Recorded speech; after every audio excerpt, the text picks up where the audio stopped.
I'm Nikki Herda, and this is Bright, Stories of Hope and Innovation in Michigan Classrooms, a podcast where we celebrate our state's educators and explore the future of learning. Let's dive in. As human beings, music has the power to enchant us, to connect us, and also to teach us. Ben Ashby, or Senior Ashby, as he's known in his Spanish classroom, has been teaching face-to-face for 16 years and online for 13 years. Both at Zeeland Public Schools and online through Michigan Virtual, he has taught both Spanish and physical education courses to students. Music plays a significant role in both Ben's online and face-to-face classrooms. He believes that music offers a powerful way for students to engage with learning and cites research demonstrating its efficacy in aiding in language acquisition.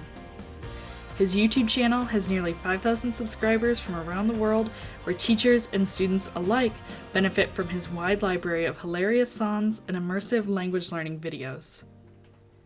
During our conversation, Ben and I talked about the role music plays in learning, how online teaching has influenced the way he runs his face-to-face classroom and vice versa, and his hopes for education as we look to the future.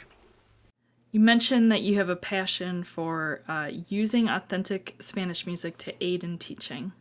And I'd really like to hear more about this. I hear that you are YouTube famous in middle school Spanish classrooms across the nation and maybe the world, it sounds like.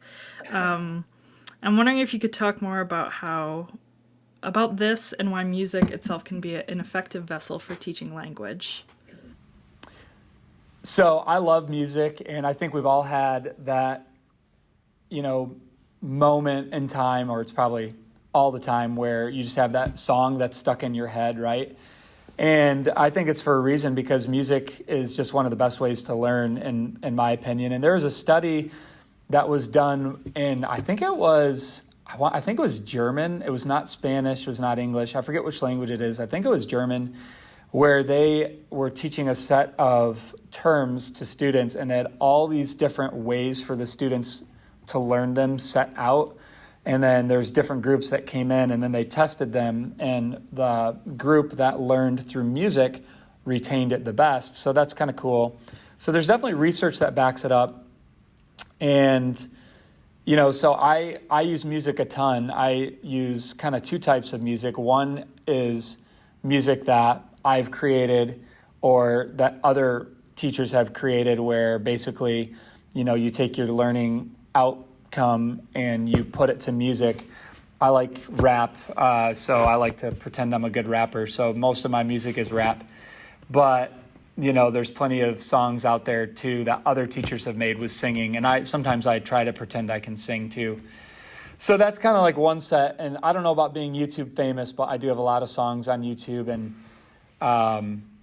so that's kind of fun. And then there's another type of music that you use in the foreign language classroom, which is like the authentic resources, where you take the current music that's, on the radio in Spain or Mexico, and then you use that so they're hearing kind of the native speaking accent. And so we learned those songs as well. And there's just certain ways you can use those songs to teach, the stuff you have to teach in Spanish 1 or 2 or 3. You also mentioned that you do this tournament online. Yep. Can you say the name for me so I can get it right? It's called Locura de Marzo. So it's basically like March Madness in Spanish. You want to tell us about that? Yeah, so I started this about 5 years ago, and basically kind of like the March Madness tournament, where you've got the college basketball teams going up against each other. I took 16 songs my first year, 16 authentic Spanish songs that I selected, and then I put them in a bracket, and I had my students vote. And so you listen to 2 songs, and then you vote for your favorite song to advance to the next round. And what I did was I threw it out to kind of my social media following and said, what, would anyone like to join us? Our class is going to do this. Do you want to join along? We can all vote together. And, students might think it's kind of cool to see, students from all across the country voting. So we did it this past year. It's kind of been growing every year. And we averaged about 60 or 70,000 votes per round. And so that was kind of cool. And we had classes from every state participating. We had classes from I think 10 or 11 different countries from around the world. So it's kind of cool. There's a map on my website where you can kind of see where all the different schools are from. It's really cool. It's kind of mind-blowing. The kids are always shocked, like, wow, this is worldwide. We have students voting and doing this all together. And then what happens is we have this big teacher group that I started in Facebook where we all just share resources. We have a big Google Drive with all sorts of resources that go with each song. So it's become kind of a big thing, and we do it every March, and we've just started doing one in October too called Loco Tubre. So we started that this year, so that's kind of like Crazy October. So we're doing March Madness and Crazy October. Yeah, it's got to be a cool experience for your students too, just like realizing that they're participating with people all over the world, you know? Do you have any favorite tech tools that influence the way that you run your online classroom? I make a lot of videos. I love creating, I just love creating content. And so, some of the most simple ones that I use regularly is GarageBand and iMovie, which have been around forever. But all of the music videos that I make, for the most part, all the songs that I create are on GarageBand.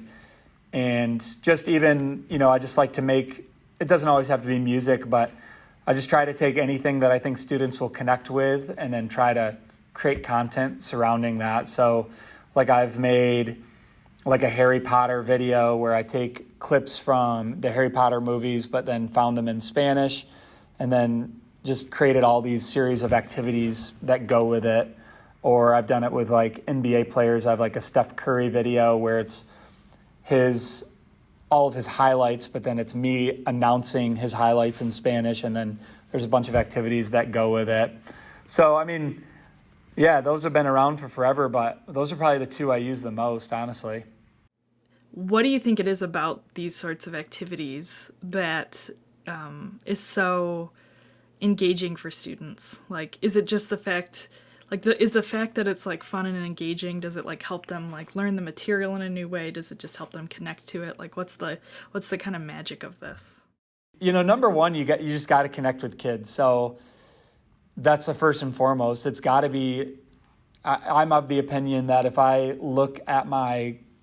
ever have like a behavior problem in class, which is, our kids are pretty great at Michigan Virtual and Zeeland Public. They're awesome. But if I ever look back and be like, oh, I had a little behavior problem, the first thing I say is, well, my lesson plan must not have been exciting enough. What have I got to connect with kids. So yeah, stuff like the Harry Potter example or the Steph Curry example, or I've done, other videos like that.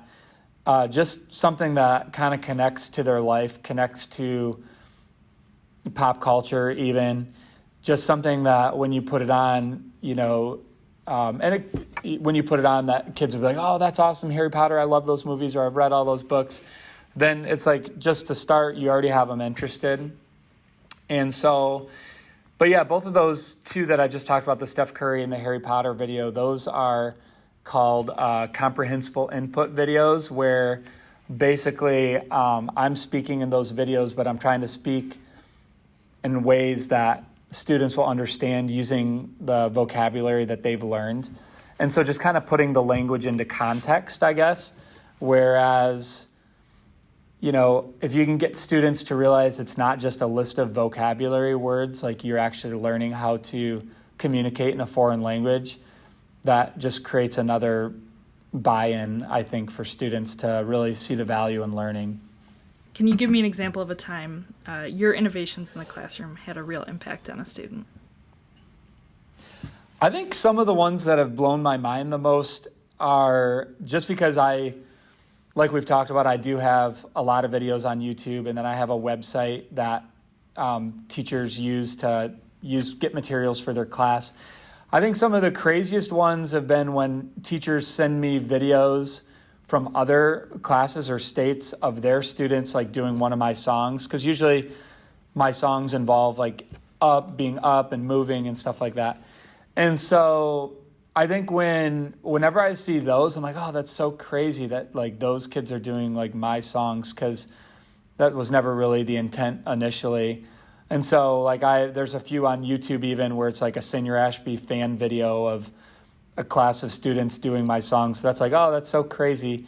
Other students think I'm a lot cooler than my own students, but yeah, so I don't know. I just think like the other day I made a video after school of myself. I made a song and then I made a dance that went to the song and I called it the Senior Ashby Shuffle. And then I put it on TikTok, and then we had this big contest where I was like challenging my students, like who can do the Senior Ashby Shuffle on TikTok and get the most views.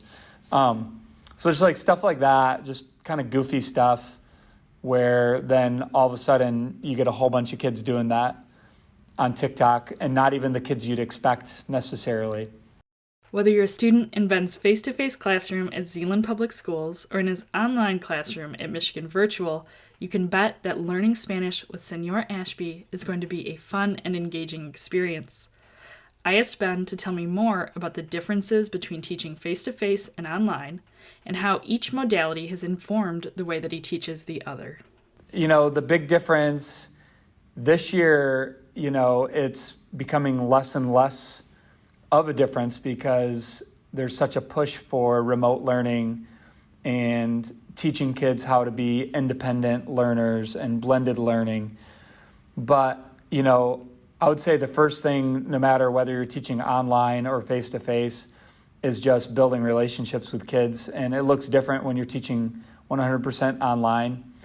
But, you know, the similarities there are, you know, I still try to use the same goofy rap songs or make the same goofy jokes that I would in my online class as I do in my face-to-face class.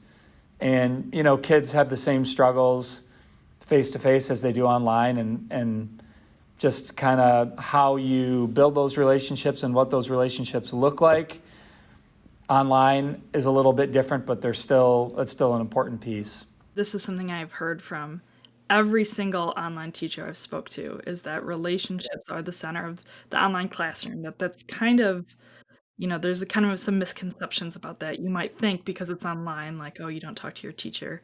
But so many have said, I actually form really, you know, great relationships with my students online because I have this one-on-one time to meet with them in the asynchronous model. But you mentioned that it looks different, the way that you do it online versus in your face-to-face classroom. And I'm wondering if you could speak to that and keep kind of a practical mind to it of like, you know, what advice would you give a face-to-face teacher who's trying to build that in an online environment? I would say take your strengths of connecting with kids and make them work in the online environment. So like, for example, on the first day of class, face-to-face, I always talk about myself and my family because I think it's important for kids to connect with you as a person first. And so, you know, in the online setting, I have this PowerPoint where I do 2 truths and a lie with my kids face-to-face. So I've made that same video and I make it new every year for my online kids. And so, you know, it looks different. It's not me delivering it in front of a classroom. It's me making a video.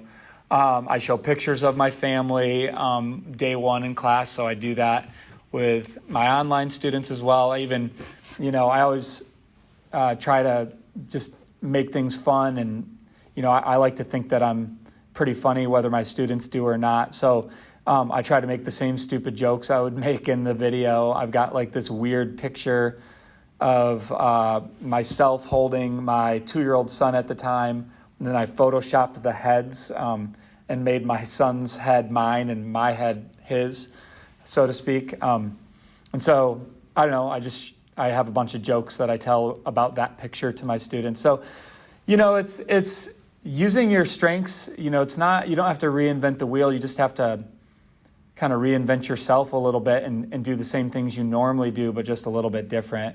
You know, the other day I posted an announcement in class with one of my, you know, music videos of me rapping in Spanish with, you know, a bunch of things to try to grab the kids' attention, you know, asking them to comment whether or not, I don't remember what I said, whether or not they think my rap was, I think I said, cringe or goat or something like that, because those are my kids in middle school say that all the time. Oh, that's cringe, or that's goat, which is like good, I guess. A term you will hear often in the next part of our conversation is asynchronous. Since it's an important part of Ben's teaching style, let's take a minute and unpack it a little bit. At Michigan Virtual, our online courses are asynchronous. The prefix a here means not, and the adjective synchronous means at the same time. You can probably see where we're going here. Taken together, it means not at the same time. Learning in the traditional classroom is usually synchronous because all the students are typically in the same room, learning at the same time at the same pace. By contrast, students in an asynchronous environment do their learning at their own pace and on their own schedule.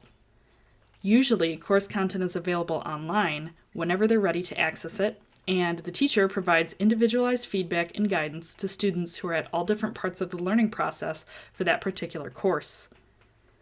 Over the years, Ben has come to believe in the value of having asynchronous learning time, even for students in face-to-face classes. I asked him to tell me more about how being an online teacher has shaped the way he teaches in person at Zeeland, and what asynchronous learning looks like in practice in his face-to-face classroom. Yeah, definitely. I mean, I, over the years, have seen the value of sort of the non-synchronous lessons that Michigan Virtual has, where students can take their time and they can rewind, and if they need help, they can redo an activity or rewatch an activity, whereas when you're doing something live, you don't have that same, you have to go at the pace of everybody else, whereas when it's asynchronous, you can go quicker. If you need that, you can slow down. And so I'd say about 10 years ago, I started developing my own kind of online Spanish curriculum just for my own students with tons of asynchronous lessons, just kind of things I've learned from teaching online of how to structure a lesson that'll connect with students and kind of give it my own twist, my own spin on it. And so for years, I've been doing blended learning in my own classroom. And then this year, with COVID, we have been face-to-face the majority of the year, but like right now we're remote. So it was just a pretty natural transition to this push from all over Michigan and across the country to have these remote lessons ready to go. So yeah, I've definitely learned a lot, and I've used everything I've learned from teaching with Michigan Virtual in my face-to-face room as well. Could you speak to why that self-pacing is important and like what it does for your students?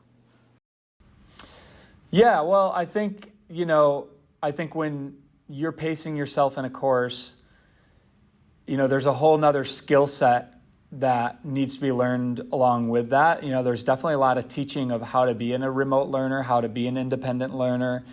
And so there's a lot of teaching that goes into it on my part, both face-to-face and online. How do we do this? What does it look like to go through this lesson on your own? So it's definitely a big learning curve, I think, for the students. But once they get there, it's just kind of what I was saying, everyone learns at their own pace. And so there's plenty of students who want to be challenged. And I just had a student online the other day, and she did great in my Spanish 2 course, but she flew through it because she could. She's clearly, was very interested in it, very committed to it, and she's done with her Spanish 2 semester already, and she did great. But, there's some students this year who might have to quarantine or have COVID or fall behind because they, had some lessons they had to learn about how to be a remote learner. So it's just important that we allow for students to work at their own pace. And so that kind of asynchronous allows students to do that. And you said you do a lot of blended learning in your Spanish classroom, your face-to-face Spanish classroom. And you said you built a lot of your content so it can be done asynchronously. So what does that kind of look like on a day-to-day basis for you when you're in class with those students?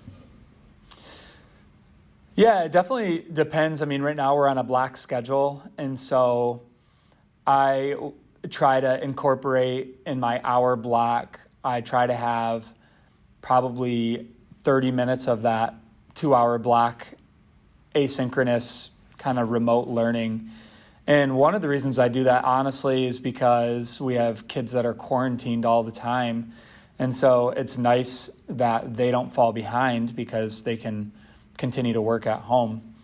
But yeah, even before this started, even before the pandemic, I would check out for the last 5 years. I'd have like 1 day a week where I would check out the computer lab, and I could have students working asynchronously while I am then going around helping students individually, or pulling students out quickly to just kind of review a concept. Or it might be a day where I do my oral proficiency testing with students.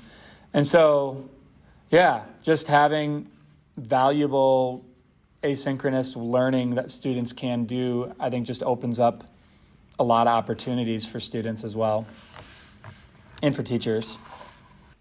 This past year has been unlike anything educators have ever experienced.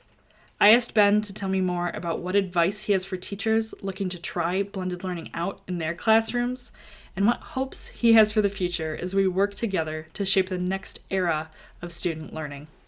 Do you have any advice for fellow educators who are looking to try out, blended learning? Maybe they're a little bit more open to it now than they were before. Well, I think everybody this year, kind of got thrown into the fire. I think that people are doing blended learning now, like I said, in some ways, just out of necessity. They have no choice between the quarantines and the lockdowns and the remote learning. So, my advice for creating blended learning content is just like you would try to structure your face-to-face lesson plans, make your blended learning lessons engaging, make the activities quick moving, really think through each part of your lesson and make sure that it has value, but also, make sure that you're providing some fun in there too, some engagement. So I've got a bunch of goofy arcade games that you can use for any sort of content. So for example, I think we all know kind of the Flappy Bird game, you can use that for any sort of content. And so I'll throw it in, if I've got 2 hard things that the students have to do that I know are going to be a little more challenging, then my third activity might be, okay, we're all going to play Flappy Bird for 7 minutes, and the high score, I'll have them post it somewhere, the high score gets a prize or something like that. But it's every time your bird dies in Flappy Bird, then you have to answer a question, is the way it works. And so, there's still learning that's going on, but just giving kids brain breaks too in that remote learning, I think, is important.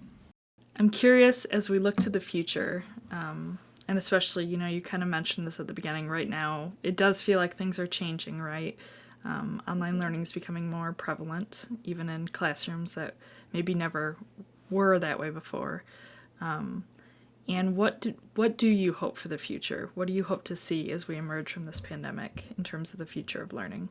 I think, a year ago when people would hear online learning, there's a lot of mixed reviews, I think. And some if you polled 100 teachers, I think you'd see at least half of them probably thought it didn't work or were negative towards online learning. And I hope that changes, because I think that a lot of teachers are realizing that we got to be integrated. We got to have blended learning. It's got to, we got to be ready to jump on these technology tools available to us to connect with students.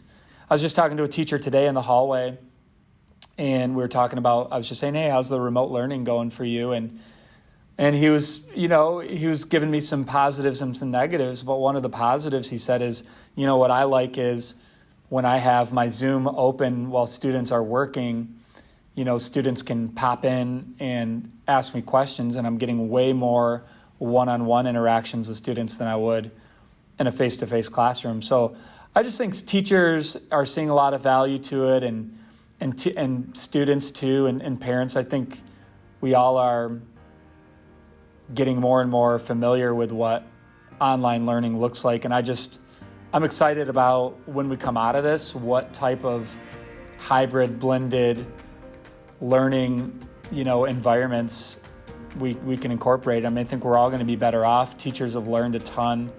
I know that I know a lot of the teachers in my building, it's been a huge learning curve, but now we get to take that and see how we can apply it into the future. After my conversation with Ben, I was left inspired by the effort he puts into making learning engaging and fun for students both in his online and face-to-face Spanish classrooms. He uses music to build relationships with his students, keep them immersed in the Spanish language, and help solidify their acquisition of new vocabulary. I also admired how, with over 13 years of experience teaching online, Ben learned to meld the best aspects of both online and face-to-face learning into a blended format that's highly effective for students.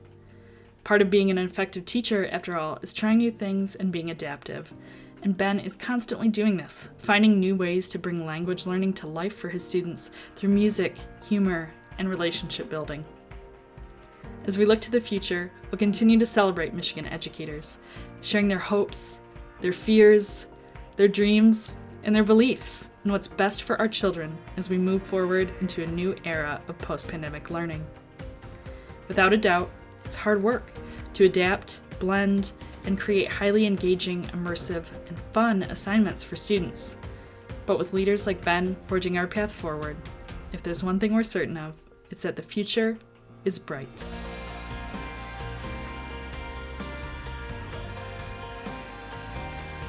Thank you for joining us for this episode of Bright, Stories of Hope and Innovation in Michigan Classrooms.